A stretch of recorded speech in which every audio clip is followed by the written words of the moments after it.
Words of our Lord Sri Aurobindo. Our Lord Sri Aurobindo says, the voice replied, remember why thou camest, find out thy soul, recover thy hid self. In silence seek God's meanings in thy depths, then mortal nature change to the divine. With always our love and blessings, says our Lord Sri Aurobindo.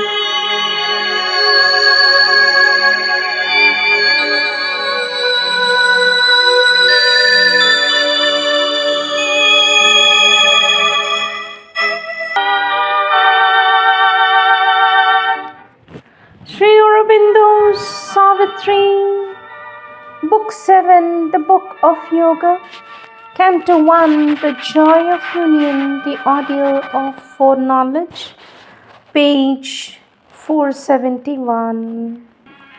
But when her grief to the surface pressed too close, these things, once gracious adjuncts of her joy, seemed meaningless to her, a gleaming shell, or were around mechanical and void, her body's actions shared not by her will. Always behind this strange divided life, her spirit, like a sea of living fire, possessed her lover and to his body clung, one locked embrace to guard its threatened mate. At night she walked through the slow, silent hours, brooding on the treasure of his bosom and face, hung over the sleep-bound beauty of his brow, or laid her burning cheek upon his feet. Waking at morn, her lips endlessly clung to his, unwilling ever to separate again or lose that honeyed train of lingering joy, unwilling to lose his body from her breast, the warm, inadequate signs that love must use. Intolerant of the poverty of time, her passion catching at the fugitive hours, willed the expanse of centuries in one day, of prodigal love and the surf of ecstasy. Or else she strove even in mortal time to build a little room for timelessness by the deep union of two human lives. Her soul secluded, shut into his soul. After all was given, she's demanded still, even by his strong embrace, unsatisfied.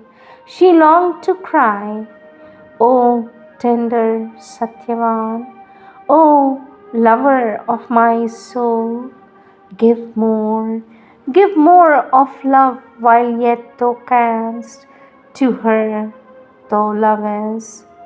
Imprint thyself for every nerve to keep, that thrills to thee the message of my heart. For soon we part, and who shall know how long, before the great wheel in its monstrous round restore to us each other and our love. Too well she loved to speak a fateful word, and lay her burden on his happy head. She pressed the outsurging grief back into her breast, to dwell within, silent, unhelped, alone.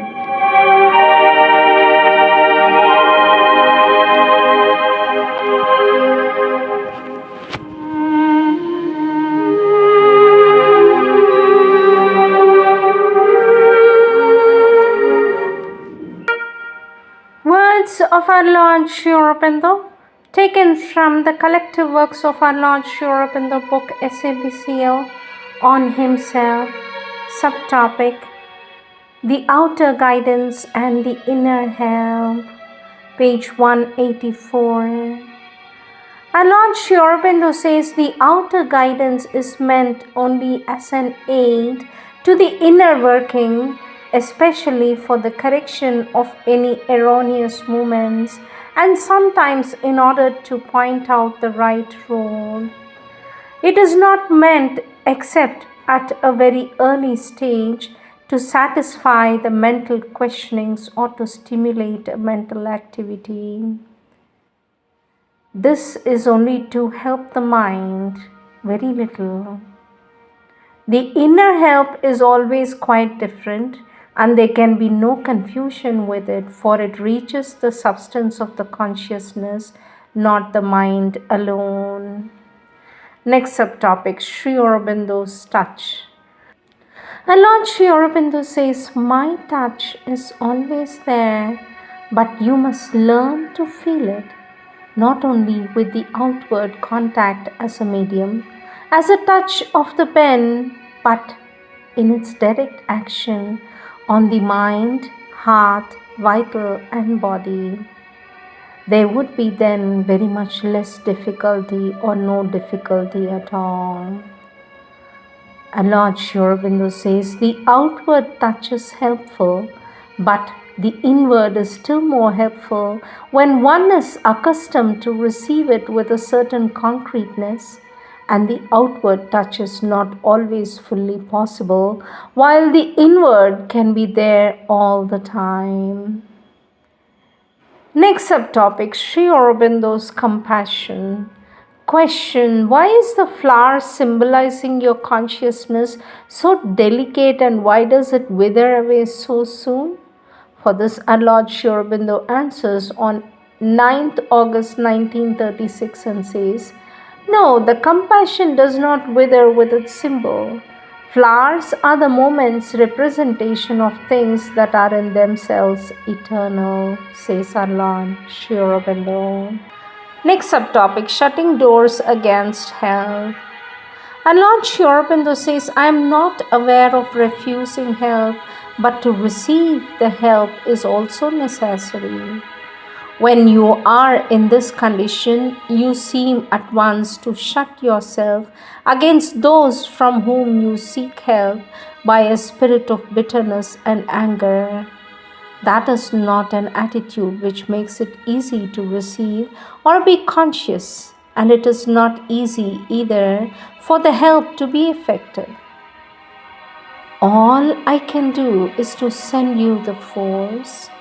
All I can do is to send you the force that, if received, would help you to change your condition. It is what I have always done, but it cannot effectively, or at least not at once, if the doors are shut against it. The woman answered to the mighty shape, and as she spoke, mortality disappeared. Her goddess self grew visible in her eyes. Light came, a dream of heaven, into her face.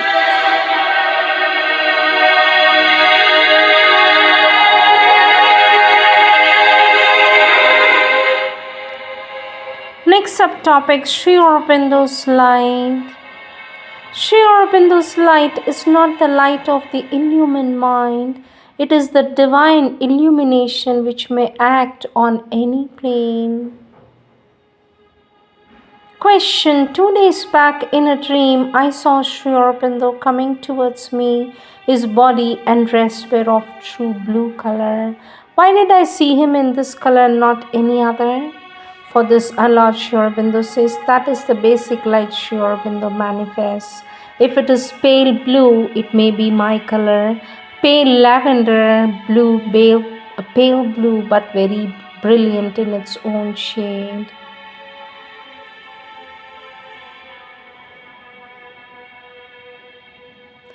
15th August Darshan. Question. One sadhak told me that only 10 days were left for August 15th Darshan. I replied that every day should be considered as the 15th. For this, our Lord Sri Aurobindo answered, that is the right attitude. Every day should be regarded as a day when a descent may take place or a contact established with the higher consciousness. Then the 15th itself would be more successful.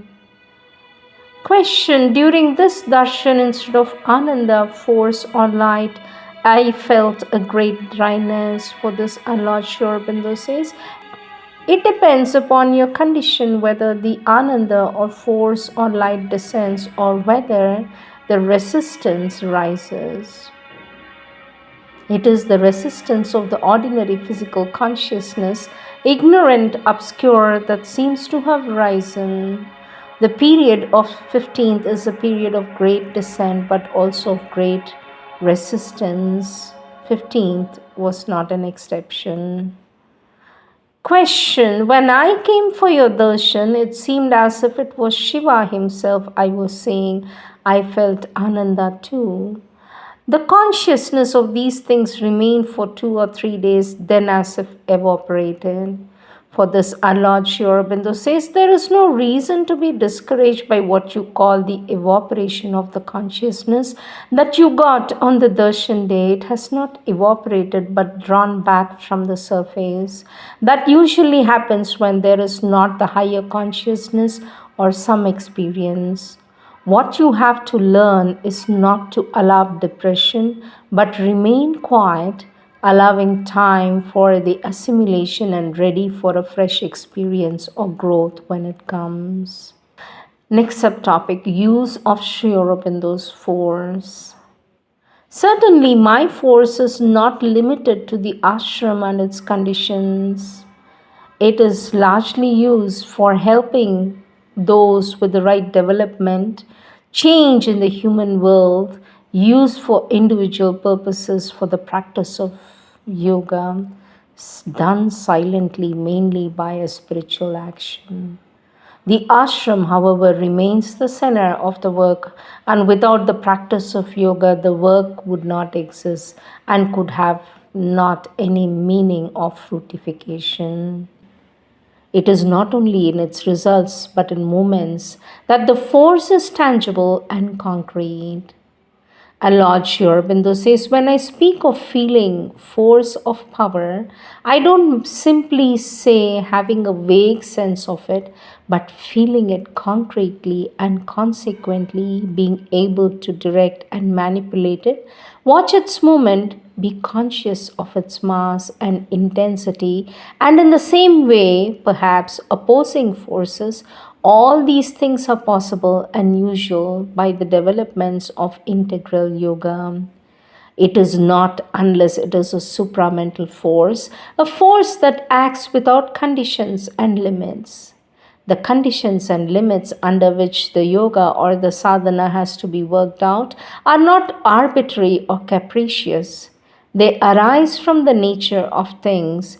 They include the will, receptivity, assent, self-opening, surrender of the sadhak have to be respected by the yoga force unless it receives a sanction from the Supreme to override everything, get something done.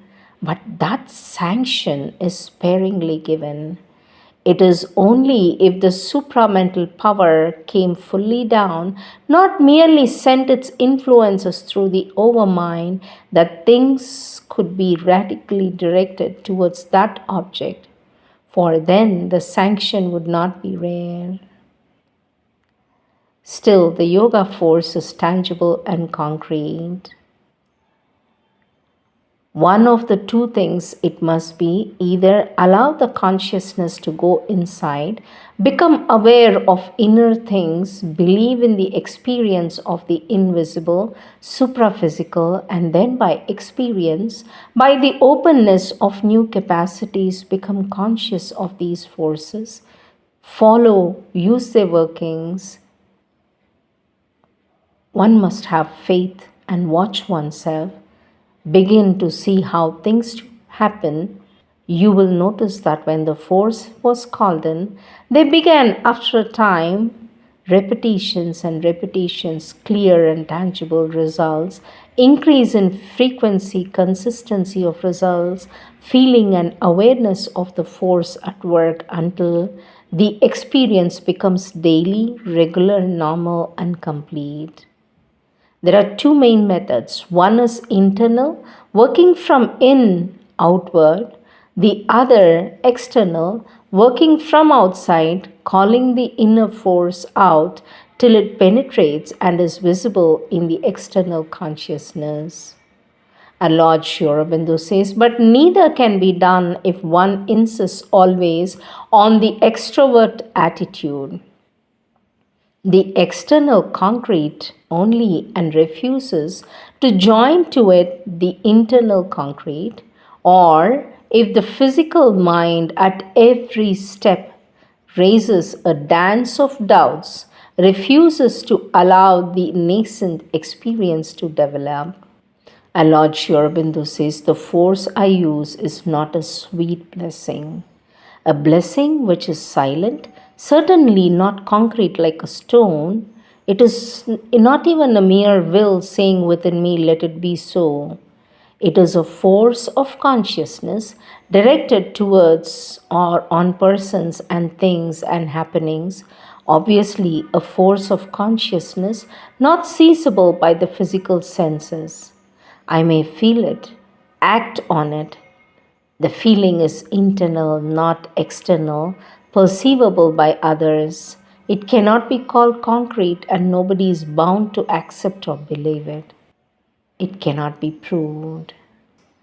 And Lord Sri Aurobindo says the mistake is to think that Sri Aurobindo's force must either be a miraculous one or else none. There is no miraculous force. I don't deal in miracles. The word divine here is out of place if it is taken as an always omnipotent acting power. Yogic force is then better. This simply means a higher consciousness using its power, a spiritual, supraphysical force acting on the physical directly. What is Sri Aurobindo's force? It is not a personal property of this body or mind. It is a higher force used by me, acting through me. Of course, it is a divine force. There is only one force acting in the world. Yogic force, different from others, it's a special power of spiritual consciousness. Says our Lord Sri Aurobindo.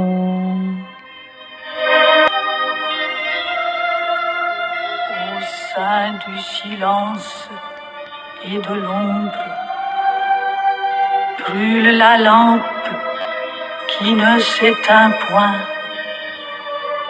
le feu de l'ardente aspiration. Te connaître et te vivre intégralement.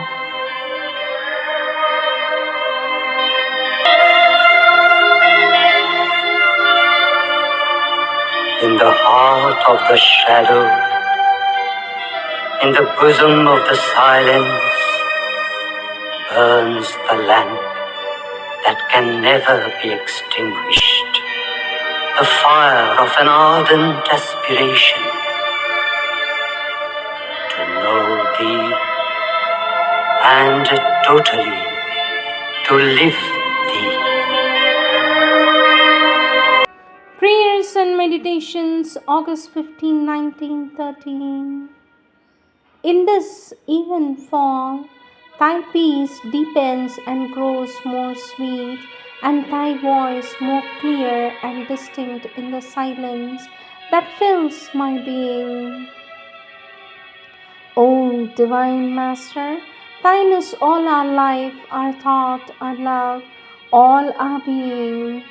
Take unto thyself once more what is thine, for thou art ourselves in our reality. Natadavasayat suryo, nashashango, न पावतः यद्गत्वा न निवर्तन्ते तद्धाम परमं मम नारायणेवेदं सर्वं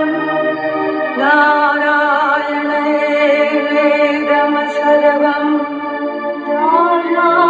नारायणपरायणं परं नारायणपरमब्रह्मं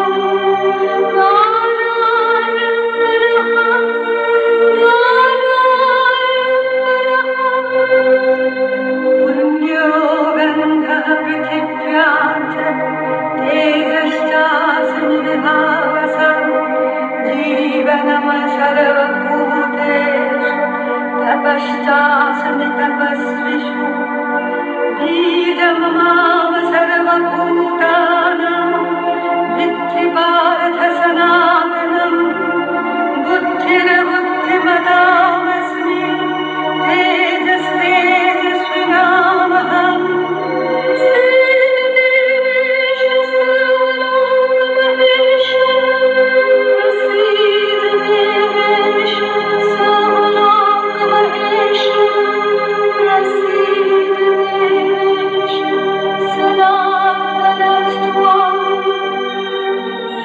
जयादित्यगतं तेजो जगद्भासयतीखिलम् यच्चन्द्रमसि यच्चाग्नौ तत्तेजो विद्धिमामकम् गामाविश्य च भूतानि धारयाम्यहमोजसा पुष्णामि चौषधिः सर्वा सोमो भूत्वा रसात्मकः शरणं शरणं देवेश जगन्निवास शरणं